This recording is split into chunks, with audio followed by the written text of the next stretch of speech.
Football is so much more than a single season. It's something you look forward to 365 days of the year. Just like Nationwide is so much more than a great insurance company.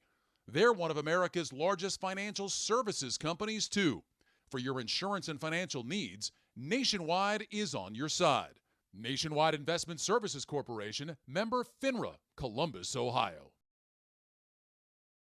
AI agents are everywhere, automating tasks and making decisions at machine speed. But agents make mistakes. Just one rogue agent can do big damage before you even notice. Rubrik Agent Cloud is the only platform that helps you monitor agents, set guardrails, and rewind mistakes, so you can unleash agents, not risk. Accelerate your AI transformation at Rubrik.com. That's RUBRIK.com. Mientras los quienes de Villaquién reían y comían, el Grinch desde su guarida su plan definía. Pensó, ¿cómo arruinar sus cenas festivas? Y le vino una idea, de las más retorcidas. Salpicaré sus papitas de verde, con sazón de pepinillo, y con esos feos calcetines verán mi retorcido motivo. Así que si quieres probar lo que el Grinch preparó, ve a McDonald's y verás lo que tramó. El nuevo Grinch Meal, ya, en McDonald's. En McDonald's participantes hasta agotar existencias. Para pa pa pa. Looking for these better days. It is Friday, December 5th. I'm Scott Seidenberg. Here's what you need to know to make today a better day. Conference Championship Weekend begins here in college football. We have Group of 5 games tonight. We have Power 4 games tomorrow, plus a little action. We are going to break down all of the Conference Championship games with some leans and some best bets for you here on this podcast presented by FanDuel. And joining me to break it all down, he is Jared Smith. You catch him on Twitter at Jared Smith Bets, the Morning After podcast and newsletter as well. And Jared will be on Fox Sports Radio's Countdown to Kickoff coming up on tomorrow morning, getting you ready for tomorrow's conference championship games. But Jared, we got some games to get into tonight in the Group of 5. I always think it's interesting. Tonight's games are all on campus. Tomorrow's games are all on neutral fields. and so we have the Group of 5 games tonight, and then tomorrow the Power 4 plus the MAC, which... I mean, can we just play the MAC title game on like a Tuesday or a Wednesday? Like, yeah, wouldn't that have been amazing? Playing the MAC championship game indoors feels like a sin. Yeah. It would have been amazing though if that game was on Wednesday.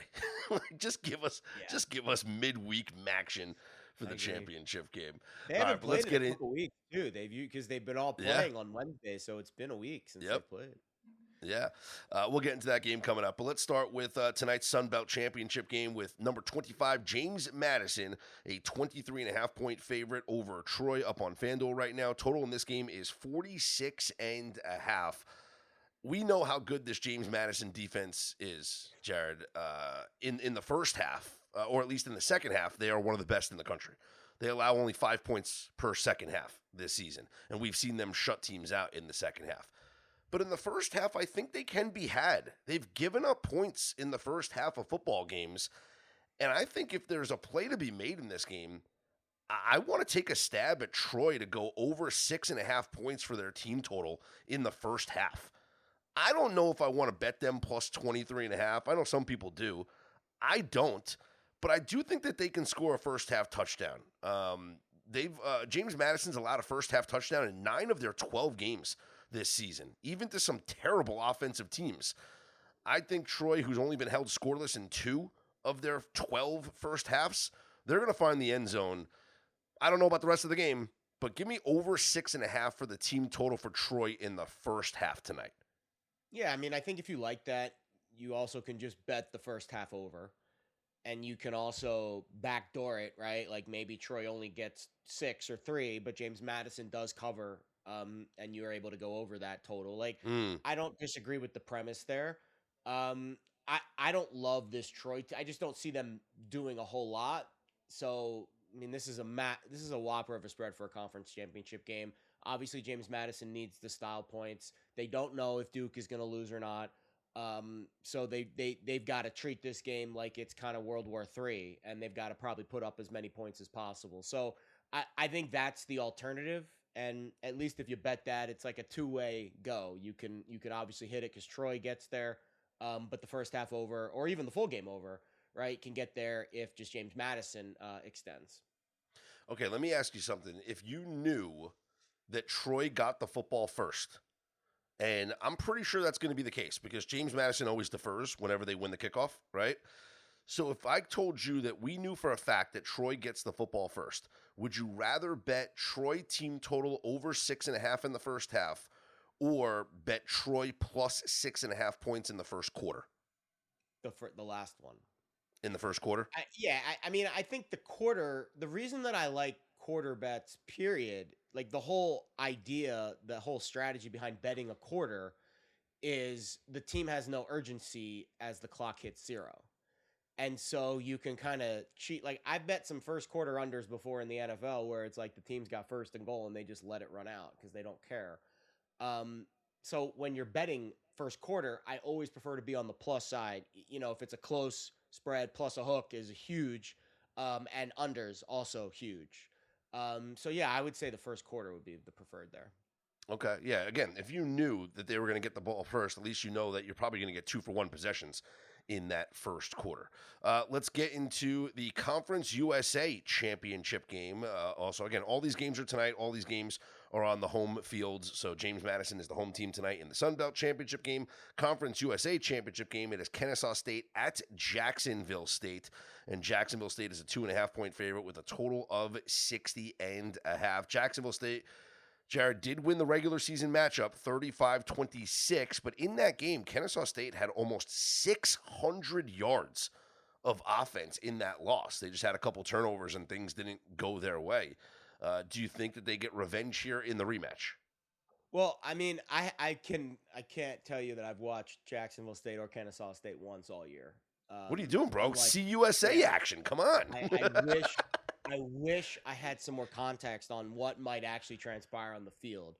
In those situations, you tend to lean on the market to kind of guide you.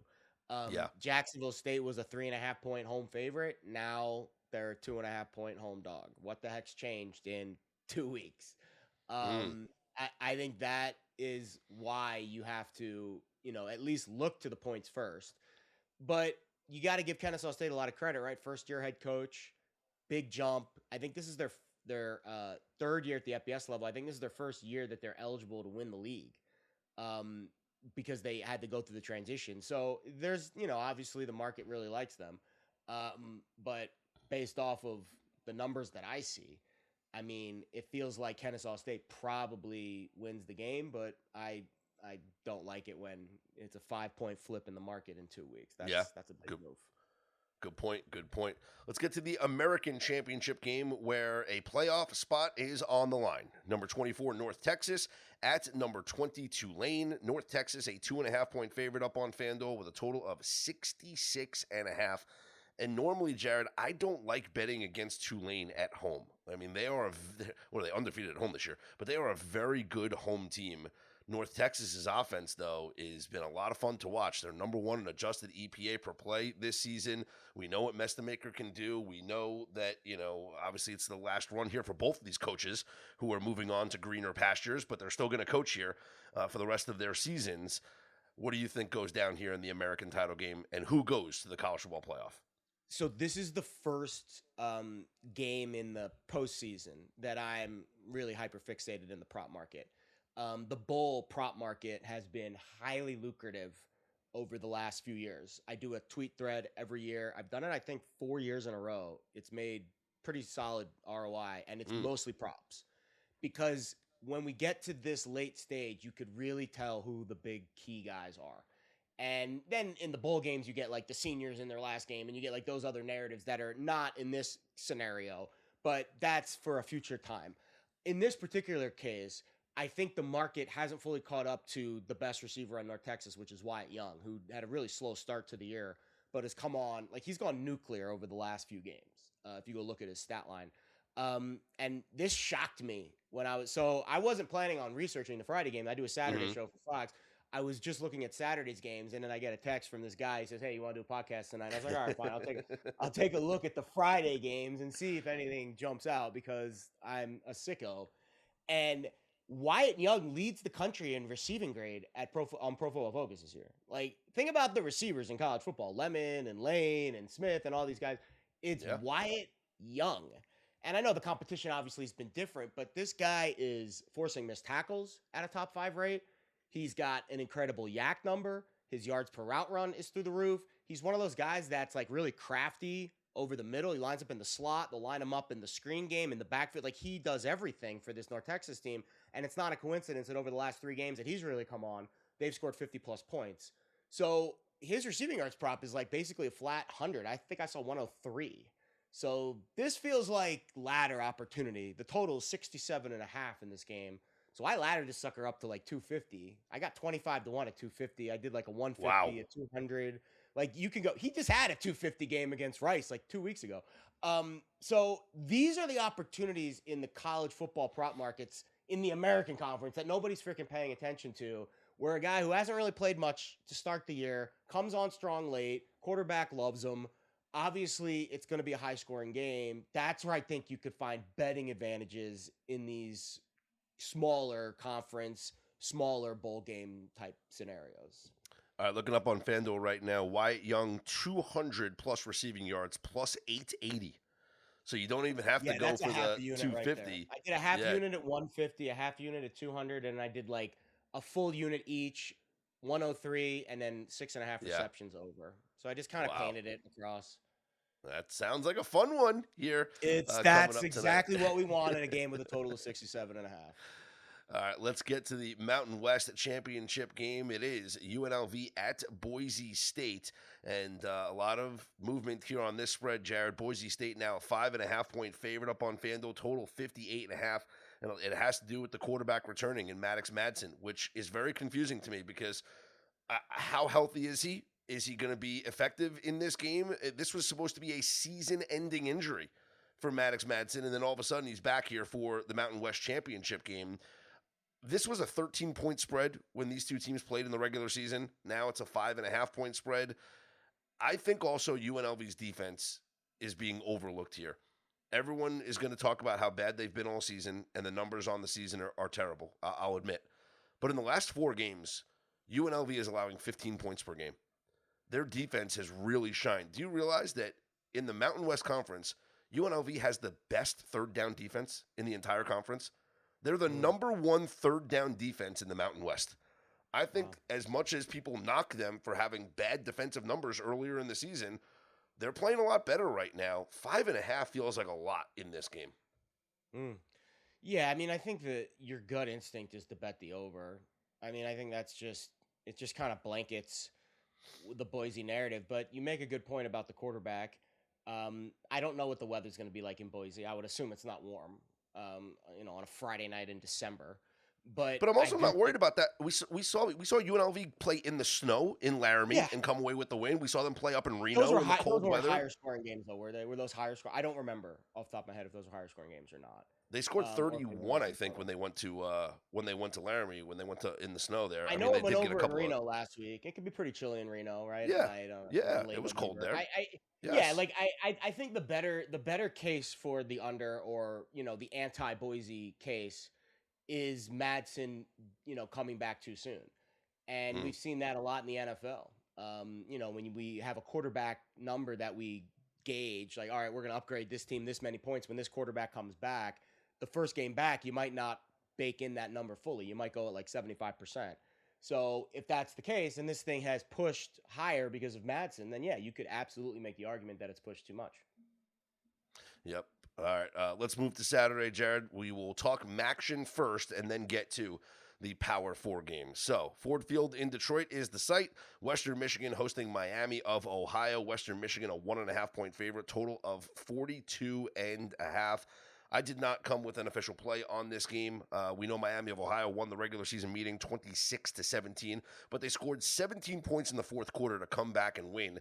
And the hero of that game was their quarterback, Daquan Finn, who left the team this season to prepare for the NFL draft, where he's not going to get drafted. So this is obviously a different team, a different quarterback that Western Michigan's going to face in this one. Yeah, Miami was a 2-point home fave. Now they're basically a 2-point neutral dog. So, is Finn worth a couple of points to the redshirt freshman Thomas Gutowski? Probably. Gutowski, though, is one of those high leverage, high variance type of quarterbacks.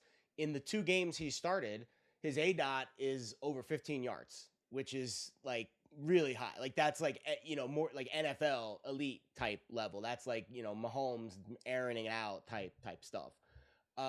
Western Michigan plays a ton of zone, so it can be tough to kind of take the top off of that kind of defense. And the pass rush for actually both of these teams is really good. Nadame Tucker, 12 sacks this year. Only David Bailey of Texas Tech has more sacks. So if Gutowski's just kind of hanging around back there, he's going to be a sitting duck. And I think Western Michigan might get after him. But on the flip side of that, if they bring some blitzes and he reads it right, he could take the top off this defense and he can have some explosive plays. Brock Lowry on the other side, the Western Michigan quarterback's more of a runner. Miami held him in check in that first game. That's why they won it. They held the rest of the run game in check too. I think the key is, can that redshirt freshman quarterback for Miami, can he kind of evade the pressure that Western's going to inevitably bring? And can he create some explosives? If he can, I think Miami's very live in this game. But because of that variance, I think this is a tough game to bet. All right. Let's move on to the Big 12 title game there at AT&T Stadium in Arlington. Number 11, BYU. Number 4, Texas Tech. Texas Tech, a 12.5-point favorite, total of 49.5.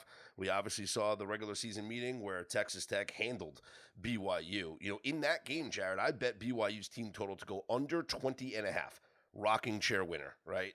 It was never a sweat. I'm going back to the well in this one. And it's BYU team total under, but it's 17.5 this time, and I'm still confident in it. Do you realize that only 2 times this season has Texas Tech allowed more than 17 points? They allow 11.8 points per game, the 3rd fewest yards per play in the country. BYU in that game was shut out for the first 3 quarters. In the first 3 quarters, they only ran 3 plays on the other side of the 50-yard line. What's changed? I think what's changed is Bachmeier's played a little bit. He just continues to grow. Freshmen have this funny way of learning quick if he's good. And he's, honestly, I think Bachmeier next year is going to be one of the best quarterbacks in college football. I love this kid. Ooh. And I think I did a film study on the BYU-Cincinnati game a couple weeks ago, and that's when I really started to fall in love with him. I mean, he can make every throw. And he's a tough kid. I know he wears that weird number. And I think that gives you, it's like a bias against him that he doesn't really deserve. Like, you're just kind of like, this guy's weird just because of the number he wears, when in reality that has absolutely no impact on how good he is as a quarterback. But the fact that the number's lower scares me, because I thought BYU had a couple chances in that game. It just kind of crumbled. Like, they had the muff punt, and they had the ball late with a chance to score. To cover the spread, actually. Like, they could have backdoored that spread late. Bachmeier had the ball late, down, 3 scores with a chance to bring it within the number. I think get right close to the number. And now the spread's the same, despite the fact that it's a neutral site. Like, so I actually think the value, a little bit of value on BYU. Also, the narrative that the Sataki thing and they're going to be so up for this game. I'm not saying Texas Tech's not going to be up for this game, but BYU's literally fighting for their postseason lives. Like, they are not making the playoff unless they win this game, whereas Texas Tech likely is in no matter what. So I think that's what scares me about just fading BYU and going with the exact same thing that happened in the first game is going to happen in the second game, because you take away the muff punt and, you maybe make a couple of more plays downfield. I do think BYU has a chance to be in this one, and they're going to be aggressive early. There's no doubt they're going to take some shots early in this game. Sure. Yep, and if Texas Tech wins, they get a first-round bye. If they lose, well, it'll be up to see, who gets the first-round byes based off the results of the other games. Let's get into the SEC championship game here. Number 3, Georgia. Number 9, Alabama at Mercedes-Benz Stadium there in Atlanta. So Georgia returns for a second consecutive week there in the Dome. And they are 2.5-point favorites over the Tide right now on FanDuel. Total of 48.5. And we know the history. Alabama's undefeated against Georgia in the SEC championship game, 5-0 all time. They've beaten up. Kirby Smart's only got 1 win against Alabama, and that was in the national championship game a couple of years ago. That's it. Alabama won earlier this season, 24-21, the only blemish on Georgia's schedule that snapped the nation's longest home winning streak between the hedges. So certainly revenge on the minds here for Georgia. I will say that Georgia has been much improved since that Bama loss, and they've looked. I've always said that like Ohio State and Notre Dame are the two most complete teams right now. Like Georgia's up there with them. Georgia's looked a lot better in the second half of the season. The thing that scares me is they haven't been able to generate a consistent pass rush. Kirby Smart likes to blitz. They blitzed a ton against Bama in that game back in week 5.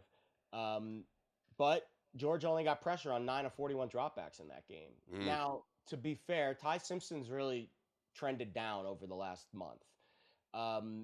Under pressure especially, and Bama struggled to protect him. I love the Bama O-line. I think they've got some great pieces up there, but they're not 100% right now. The center, Parker Brailsford, who's kind of their ace, he'll pull, he'll move around. Like, he's going on one leg. Like, you watch him last week against Auburn. You know, he's trying to make those plays where they'll counter and they'll pull up in the hole, and he's just not 100%. Georgia's got some issues on the offensive line, too. They're pretty banged up there as well. The one thing I like about Georgia is they figured out a way to use their tight ends effectively this year. And it's kind of taken a page out of the NFL book. We're seeing the NFL throw a lot at a heavier personnel this year. Georgia's starting to do that at a 12 personnel, and they're having a ton of success doing it. And that's something Bama struggles to defend. I like the Bama defense a lot. I'm actually going to dive into a film study on them on Friday night to try to see if I can find any other edges in this game, because I haven't bet this game yet. I do have a plus 275 ticket on Bama to win the SEC that I bet a couple weeks ago. I'm probably going to come off of it in some capacity on Georgia. It's just a matter of when. Like, remember last year, Bama was up 28-0. Yeah. Georgia came back and took the lead. So these games have a way of flying back and forth. It's like a college basketball game. Like, you almost want to bet it live because you want to fade the team that goes on that first big run. That's the vibe I get in this game. It's obviously going to be close. It's obviously going to be contested. Can Ty Simpson get back to that midseason form? They've been manipulating the launch point a lot with him, which I like, because if you just give Georgia a direct line of sight, the O-line's kind of been gettable off the edge. And I don't know. Like, this is probably of the weekend the game that I really badly want to bet Bama as a dog, but I already have that ticket in hand, so I just probably will let it play out and watch it live. If you, I bet the over in the regular season matchup, and it didn't go over despite 31 points in the second quarter. The game still didn't go over. It's probably a bad beat. Yeah. Do we think that this one indoors fast track there at the Dome, like does it go over, or do these defenses? It's just, to me, this feels like just watch this game. It's going to be incredible. I think you're going to get an opportunity live. Yeah. And if you follow me and you listen to this pod, you already probably have a 275 Bama ticket in your back pocket. So you're feeling pretty damn good about that. And you shouldn't be in a rush to bet this game. Some group might come in right before Saturday and push this number, and then you might get a little bit more value on one side. Sure. But I think at this stage, with these teams, with these coaches, with this history, I just think it makes sense to let that first wave come in and then bet the other side of it. Yep, smart.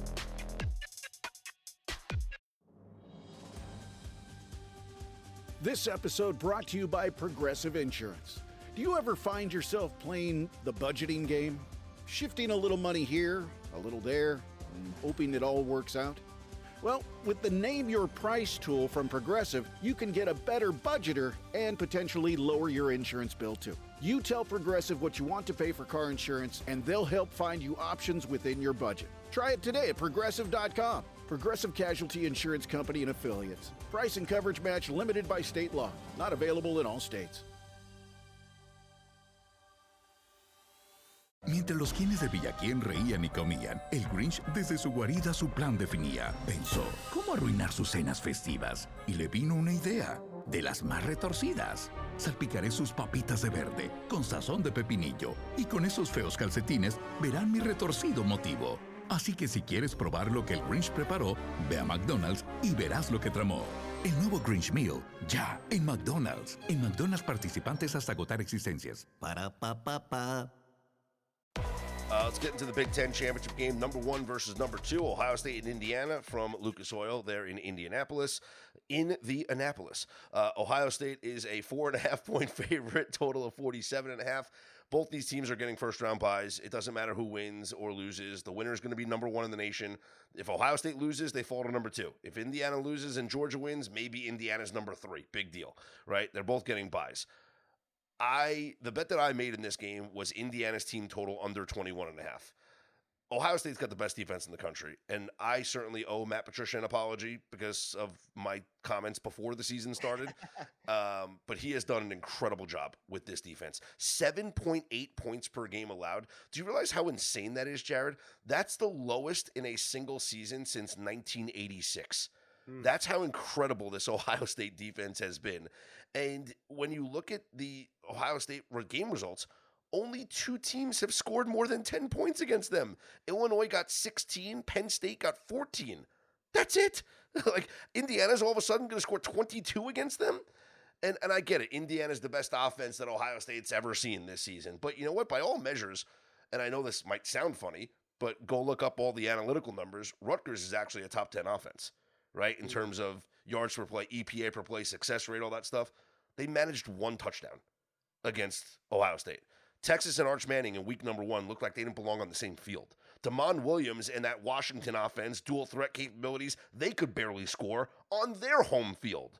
Now, I get Ohio State. I get it. Maybe a letdown from the Michigan game. Like, you got your big win. This defense, it's easy to have a letdown on offense. It's easy for offensive players to lose focus. I don't feel that way about defensive players. Defense is reactionary. Defense is physical. Defensive players don't let down. So if I'm going to bank on one unit in this game, it's going to be the Ohio State defense. Yeah, I mean, the Buckeyes haven't allowed 17 all year, so why would we think they're going to allow 21? So schematically, we know that Indiana, to me, like, if you look at Indiana's offense, who's the burner? Like, who's the guy that's going to take the top off and, like, really scare you? No one. They are a very possession. They've got, like, a Mike Evans and a Godwin, but they don't have an Igbuka, the way that I see it. Like, they're very possession over the middle. Surratt's kind of that X, but he's not a burner. Like, he's not going to run by you. And so I think my point being Ohio State, which doesn't typically play a lot of man coverage, to me should play man coverage. Because if you go back and look at the game against Iowa, which was the toughest game Indiana's really played all year defensively, where they really struggled to move the ball until that late, lightning strike, Iowa plays all man coverage. And let's be honest, Ohio State's man is better than Indiana's man. And I think that is, to me, the easiest way to break this game down. Igmanosin and Matthews at the corner spots are very physical, and we know Caleb Downs is like the ultimate chess piece. So I would play a lot of man coverage, get up in the face of these Indiana receivers, and be very aggressive. Fernando Mendoza has been average against man. He's been good in other spots, but against man, only a 57% completion rate, less than 8 yards per attempt, 7 big-time throws to 4 turnover-worthy plays. It's not bad, but it's not Heisman-worthy, which is what he's being billed at right now. Don't even get me started on that. On the other side, the guy who should win the Heisman Trophy, Julian Sayin, I think, to me, the scheme actually fits this matchup perfectly for Sayin. The Hoosiers play zone at the highest rate in college football. Guess who has the highest passing grade against zone coverage this year? Julian Sayin. I mean, to be fair, he has like the highest passing grade, period, end of story. A lot of college football teams play zone, and he has shredded zone coverage this year. Last year, they did a good job taking away Jeremiah Smith, but it was like Buka and Tate that kind of went off. Smith only had 3 for 34. Well, guess what? Tate's still there, and you got Ennis too. You got the tight end. And the one thing that makes it a lot harder for Indiana, I think, is Ohio State does have a balanced running game, which is not something we expected them to have this year. Last year, we know they did, and that's, I think, one of the reasons they won the national championship. This year, they're starting to get some consistent production from Bo Jackson. They've run for 160-plus in 5 straight games. So you can't just back off the line of scrimmage and keep these receivers in check because Ohio State's going to slam it right down your throat. I think Julian Sayin is going to have a big game. I think Ohio State wins this game handily. Sure, defense plays well. And I think Sayin, to me, the bet to make is Sayin to win the Heisman, which is still an ungodly price considering how big of a favorite the Buckeyes are in this game. Yeah, I think the one concern is, and we've seen a lot of money come in on Diego Pavia this past week, is just like if this is an under game, if this winds up being a low-scoring game where both quarterbacks don't shine, then people are going to vote for Diego Pavia to win the Heisman. I don't know if I buy that, to be perfectly honest with you. I think recency bias is a hell of a drug, and I think it's going to take an absolute stinker from Sayin to not, or whoever wins this game, to not. You're 13-0, and you're the Big Ten champion. And it's not like last year where it's a unicorn. They didn't give it to Dylan Gabriel last year because you had the unicorn. There's no unicorn this year. No, this year sucks. There's no Heisman Trophy winner this year. I don't buy this Diego Pavia crap at all. Yeah. I love him as a player. He is not the Heisman Trophy winner this year. I'm sorry. He just is not. And I think we don't have a winner this year, Jared. We don't. No one's going to remember this year. That's why I think this game does matter, because it will be the last thing the committee sees before they vote. The votes are due Monday. Yeah, that's a good point. It's a good point. All right, one final game to get to. Let's talk about the ACC championship game, Jared, where the doomsday scenario is real. We have Virginia taking on Duke there at Bank of America Stadium in Charlotte. And right now up on FanDuel, Virginia is a 3.5-point favorite with a total of 57.5. I am not a conspiracy theorist per se, but if you are, you gotta hammer Virginia, right? Like, I've made this joke several times, but the ACC did an incredible job all season on the ESPN broadcast of they put the camera inside the replay room, right? That's the only conference that did that. It was great. Like, they showed you inside the replay room. I'm just picturing a scenario where there's a key review here, and on the broadcast, they're like, all right, well, you know what? Today, we do not have a camera in the officials' room. Sorry. I mean, seriously, the ACC is rooting so hard for Virginia here in this game. We might see officiating like we saw in the Lions-Cowboys Thursday night game in this game here. But in all seriousness, Virginia, a couple of weeks ago, played Duke in a spot where Duke had everything in front of them. And it was, yes, they backed into the ACC championship game here, but a couple of weeks ago, it wasn't a back-in situation. Duke had everything to play for a couple of weeks ago, and Virginia rolled them on their home field, 34-17. I just don't see this one being any different. Yeah, I mean, they were a 5-point road dog in that game, and now it's a much, kind of the same line, right? 3.5, 4.5. So I don't see how I don't see how you actually no, wait a minute. No. UVA was a 5-point road dog, which means now the line's flipped 7 full points. Yep. That's the part that scares you about betting Virginia is you give them, a couple points for being at home, right? This is a neutral site game. So maybe the line on a neutral would have been like 2 or, Yeah, so it's about a 5-point move. About a 5-point movement. Yeah. So I don't know. I don't know what else to say besides that. I think Virginia's better, no doubt. Like, I think Chandler Morris against the Duke secondary is the mismatch to kind of highlight there. The Blue Devils were supposed to have a really good secondary this year. Terry Moore tore his ACL last January in the bowl game, and he never came back this year. And outside of Chandler Rivers, who's their best corner, it's been a mess.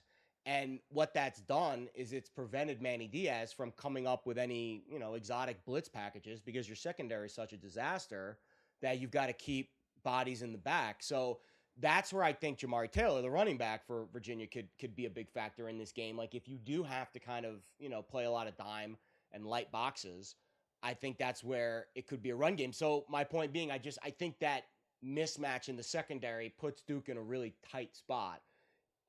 Now, if they play clean football and they don't turn it over, I think Nate Shepard, the freshman running back, is a guy I would look very high on. Or at least when Virginia runs it well and when Duke runs it well and there's 7 wins, he's been fantastic. In the 5 losses, he hasn't been. So I think it's all about can Duke kind of control the tempo here and keep their offense on the field without turning it over. And for Virginia, I do think Chandler Morris has an edge against this Duke secondary. Yep. All right, Jared, quick hitter before we get out of here. If BYU pulls the upset over Texas Tech and steals a bid, who gets knocked out of the college football playoff? So the way I see it right now is I think Alabama should not be penalized for playing the extra game. That's what the committee did last year with SMU, who lost in the ACC championship game, but still got Lost by a last-second field goal and had the lead in that game. Over Alabama, ironically enough. And yeah, I think how the Bama game goes matters a little bit. If Georgia wins by 3 touchdowns, I'm not putting a 3-loss Alabama team in that just lost by 3 touchdowns. Because to me, Jared, this is a playoff game. This is like the first round, and you shouldn't be. If people want an expanded playoffs, you have the expanded playoffs. It's here. This is a playoff game. If Bama wins, they advance to the next round. But why does Notre Dame have to play then against a good team? Like that's where that logic has fallacy to me, because if you're going to say Bama has to play in, then Notre Dame should have to play in too, and they're not. They're sitting at home, and they played a cupcake schedule down the stretch and didn't have to really play anyone, where Bama's had to play ranked team after ranked team after ranked team after ranked team. So I don't agree with that way of looking at it, because Notre Dame doesn't play. It's not fair for Bama. Okay. And the committee has precedent where they don't penalize the team that loses in the conference championship game. But if you're going to reward to play the 13th game, not a punishment. But if the committee is going to tell us that they can overlook a week 1 loss, okay, because Alabama's body of work right now, it deserves them to be ninth ahead of Notre Dame, and we're going to ignore week 1's loss, well then ignore Notre Dame's week 1 loss then, okay? And by the way, Notre Dame's week 1 loss is 1,000 times better than Alabama's week 1 loss. And so you can't have it both ways. It just feels like the committee's doing this to get the extra SEC team in, to just say that Alabama gets in despite the outcome of the SEC championship game. I think there's a lot of tinfoil hat theory about the SEC stuff. I don't think this committee is thinking about that. I think it's hard enough just to rank these teams, frankly. I think what the recent set of rankings showed me on Tuesday was they are prepared to kiss Notre Dame and Miami up against each other if BYU loses. And if that's the case, I believe they'll flip them and they'll put Miami in over Notre Dame, that should be what happens. Like the head-to-head should matter if the resumes are relatively equal. And they kind of are with Miami and Notre Dame. And the fact that neither of those teams is playing this weekend makes the case even stronger for why you cannot penalize Bama for losing this week. And I know that sounds weird, but that's what they did last year. So I'm just going based off of that precedent. Now, if Bama loses by 30, would I put them in? No, I wouldn't. But I don't think that'll happen, first of all. I do think that it'll be a relatively close game between those two teams. Close enough to where it's not really going to, push your opinion on Bama too strongly in the other direction that they lose. And B, I just don't know if it's really fair to punish teams for playing in that SEC championship, where Ole Miss, and Texas A&M, and then all the other, and Notre Dame and Miami don't have to play. Well, what you've done is by expanding the playoffs to 12 teams, you've made the conference championship games irrelevant. Yeah, and we've known that for years. They should get rid of. Here's my hot take. Here's my hot take on college football. Get rid of the conferences completely.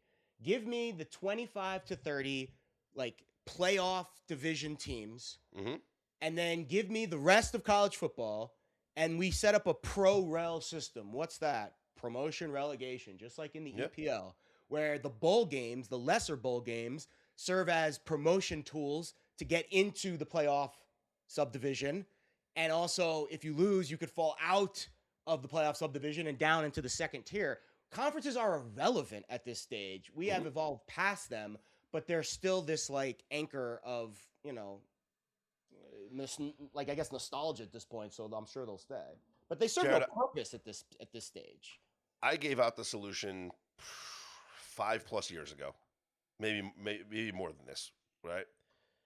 It was still beyond before, during the 4-team playoff era. Okay, I gave the solution, and my solution fixes college football entirely.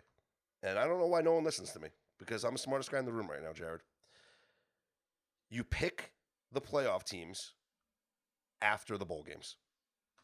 Here's how the college football season plays out. We don't need a 12-team playoff. We can just do a 4-team playoff. And this is what you do. You go back to playing everything like you used to. You play your conference schedule. You play your conference championship games. We play the bowl games, right? And the bowl games now go from being meaningless, where players opt out and don't give a shit, to now actually meaning something again. And we use these traditional bowl matchups as ways to cancel teams out. We get to see Notre Dame play against an SEC team. We get to see, Alabama take on BYU. Whoever we want to see, we get to see it in the bowl games. And then after the bowl games are over, we pick the 4 teams that deserve to be in the college football playoff, and you're not even adding any extra weeks to the season. And that the season ends the same exact time. And this is how you solve college football. You make the bowl games relevant again. You make the conferences relevant again. You make the entire season relevant. And then you don't even have to pick 4 teams, honestly. By that time, after you play these matchups, you might just have 2 teams to play in the national championship, honestly. Winner of the Rose Bowl, winner of the Sugar Bowl. Boom, you play in the national championship.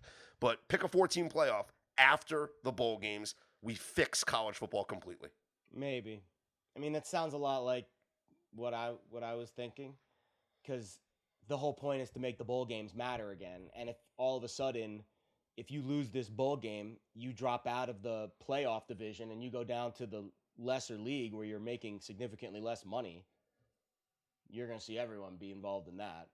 Yeah. And same, if you could imagine if you're James Madison playing in a bowl game to get into the playoff division, and then next year you get to play all the big boys in a balanced schedule like the NFL does. We can have great geographic divisions and everything.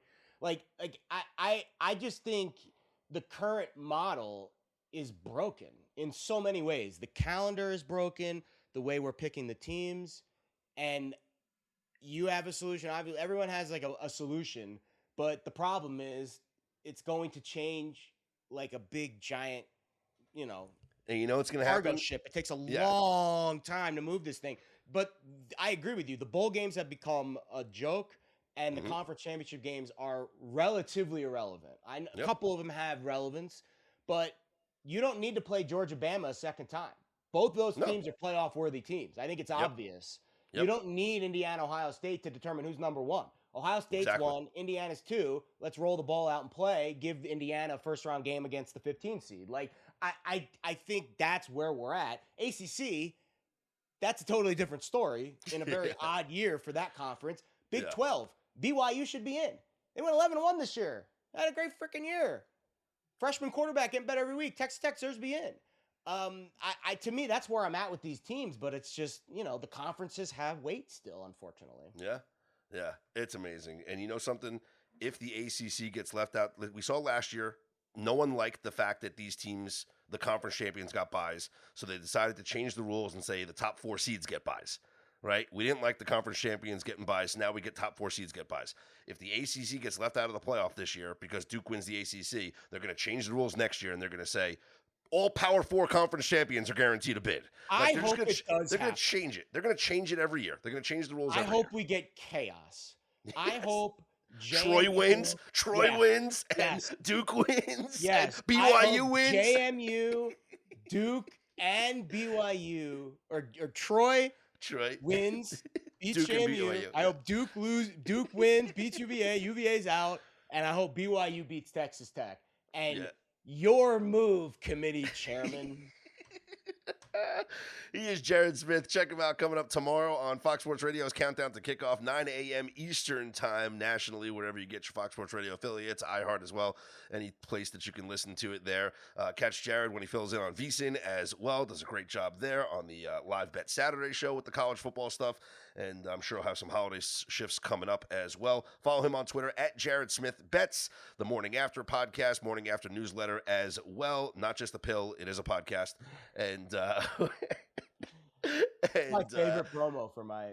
It's the best. It's the best. You know what you should name it? You should name it. Remember that tea that they were given in House of the Dragon? I remember the House of the Dragon. The abortion tea? Nightshade or something. Whatever it was. That should be the new name. I'm rewatching House of the Dragon, by the way. It's a great show.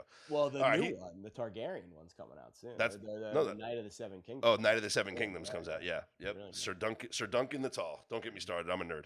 He's Jared Smith. I'm Scott Seidenberg. Enjoy the college football championship games, and make sure you follow us on social media and catch everything that we have for you up on the website at betterday.com. For Jared Smith, I'm Scott Seidenberg. Here's hoping you make today and every day a better day.